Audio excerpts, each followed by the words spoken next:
Bienvenidos a Sin Rodeos.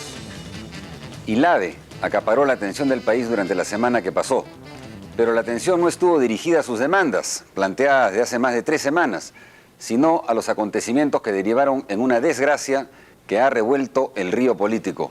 Y ya se sabe lo que ocurre en esos casos. Múltiples e improvisados pescadores quieren ganarse alguito.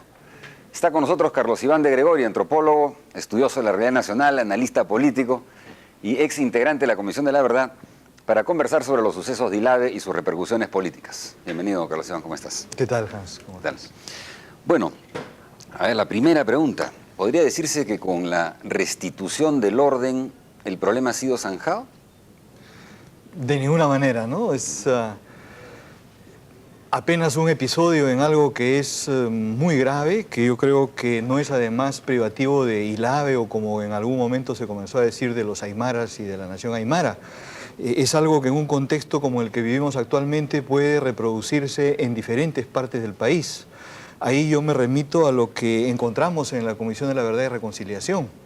En comunidades, en pequeños pueblos, capitales distritales, más pequeños que ILAVE, han ocurrido episodios como este, incluso más sangrientos, muy crueles, y es sobre este espíritu sobre el que se montó Sendero Luminoso, ¿no? Es este espíritu confrontacional, sin límite, vengativo, el que Sendero azuzaba.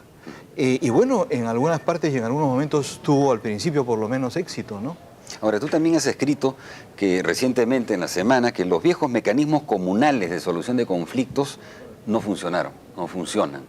Pero el Estado tampoco ha ofrecido, digamos, mecanismos de solución de conflictos. Por supuesto, o sea, es una conjunción de carencias, una conjunción de errores, ¿no? Y la decadencia, por así decirlo, de los mecanismos de solución de conflicto tradicionales de las comunidades es solo uno de los elementos. Yo creo que más importante, mucho más importante son las carencias y los errores que vienen del Estado, ¿no es cierto? Incluso de lo que le llaman ingeniería electoral, que tengamos por todo el país alcaldes elegidos con menos del 20% de los votos, por ejemplo, que ganando con menos del 20% el alcalde tenga mayoría en el consejo, ¿no? Son pues, viéndolo desde ahora, mecanismos que tienen que ser modificados rápidamente para poder garantizar una gobernabilidad no solo nacional, sino también local, ¿no?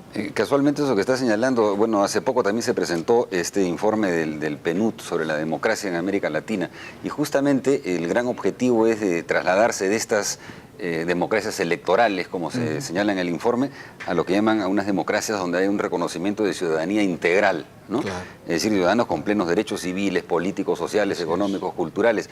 Y se señala en este informe que justamente la democracia implica la existencia del Estado y además un Estado que funcione bien, ¿no? Y en este caso, o no hay Estado, o una presencia muy débil del Estado, o un funcionamiento particularmente deficiente, ¿no?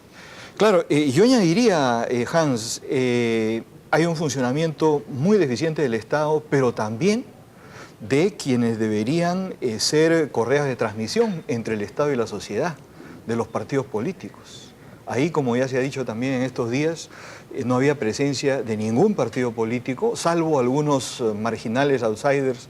Parece que había alguna gente de Humala, ¿no?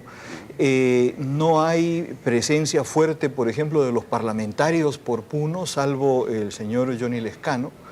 Y entonces no hay mecanismos de intermediación, no hay mecanismos de procesamiento eficiente y rápido de conflictos, ¿no? Y post facto tiene que ir una comisión que, a mi entender, además comete este nuevo error que también ha sido criticado, ¿no? De mantener al teniente alcalde sospechoso del asesinato como el alcalde que va a reemplazar al asesinado, ¿no?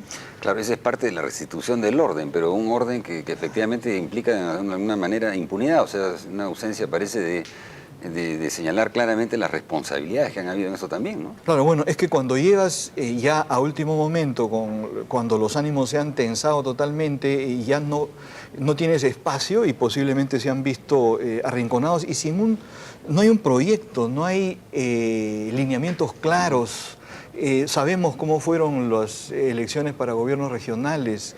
Y entonces llegan con el presidente de la Comisión de Descentralización a la cabeza, o perdón, el Consejo de Descentralización a la cabeza, pero no hay criterios, o sea, a lo que le sale de la manga en ese momento, ¿no? Toman una decisión, a como viene la mano, como se dice, ¿no?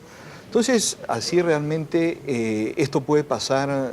Bueno, se ha señalado mucho, hay pan por rebanar ahí para investigar, además, efectivamente, a qué se debió esta convulsión social.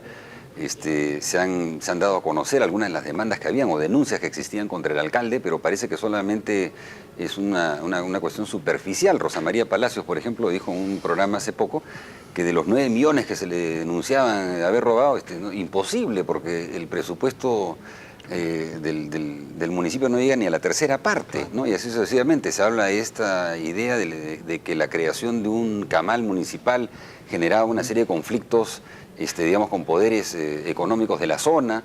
Hay todo un tema para investigar en una zona además marcada por el comercio con Bolivia, el contrabando fundamentalmente, ¿no? Y se habla de las pugnas de poder entre el teniente alcalde y el alcalde que tienen que ver con relaciones políticas también y distinciones entre ellos, hasta de cosas menudas como la disputa de una camioneta 4x4 de reciente adquisición del municipio. Pero ahí hay un terreno... Sí, Hans, yo creo que estas acusaciones de corrupción, por ejemplo, tienen que ver con un elemento que cada vez crece, no solo en el Perú, no solo en ILAVE, incluso en este informe del PNUD en diferentes partes de América Latina, la desconfianza, ¿no?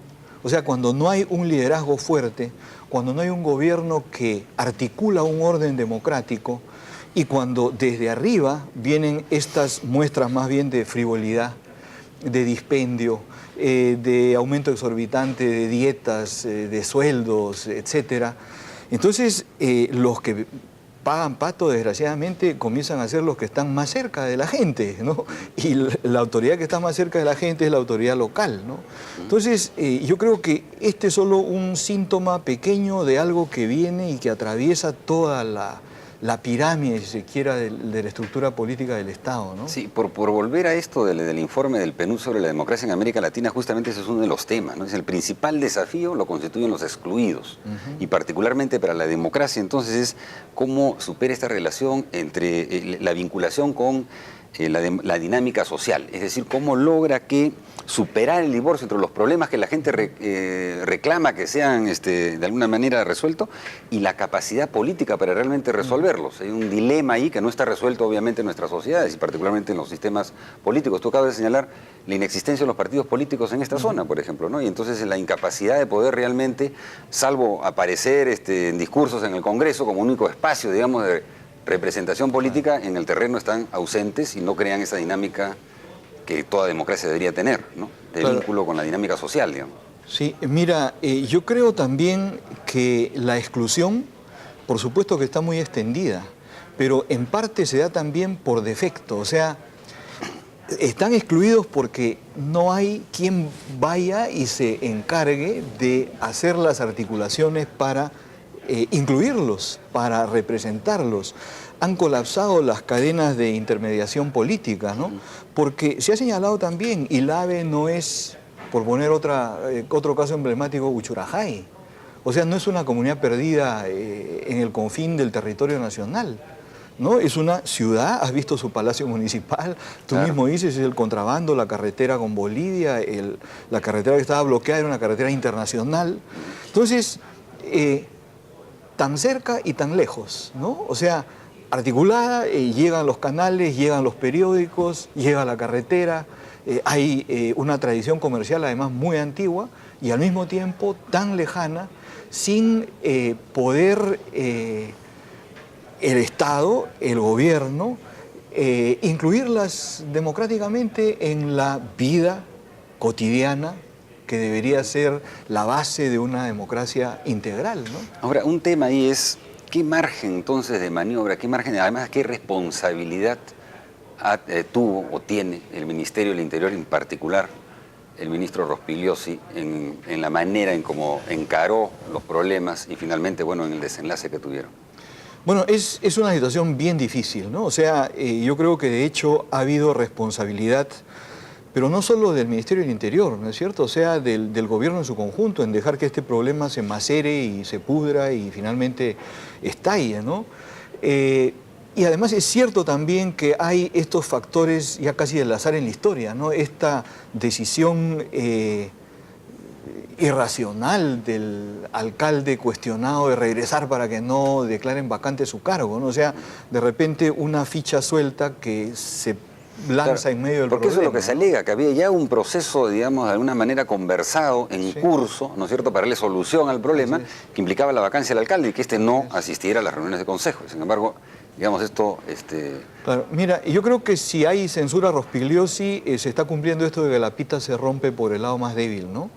Porque en todo caso hay también una responsabilidad de la presidencia del Consejo de Ministros, hay una responsabilidad del gobierno, de los partidos, y lo duro para evaluar esto, digamos, y pronunciarse tajantemente en un sentido o en otro, es que quien está censurando a Rospigliosi es un Congreso que viene con una escasísima legitimidad, con un repudio ciudadano muy alto, y que en el acto mismo del planteamiento de la interpelación, ¿no?, da otro espectáculo al final de la presentación de Rospigliosi. Entonces, realmente yo creo que hay que ir con bastante cautela en este caso, y yo no descartaría que cae Rospigliosi.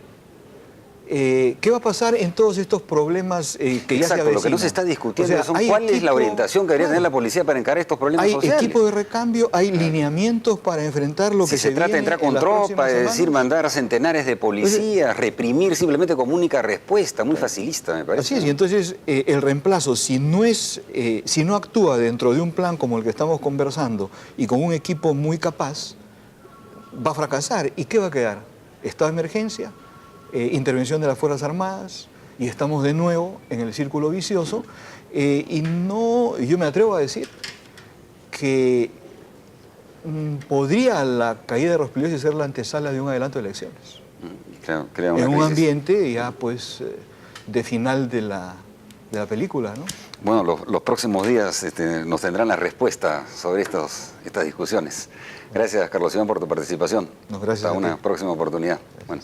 Vamos a una pausa y regresamos con un reportaje sobre el Tratado de Libre Comercio con Estados Unidos y los debates en torno al capítulo laboral.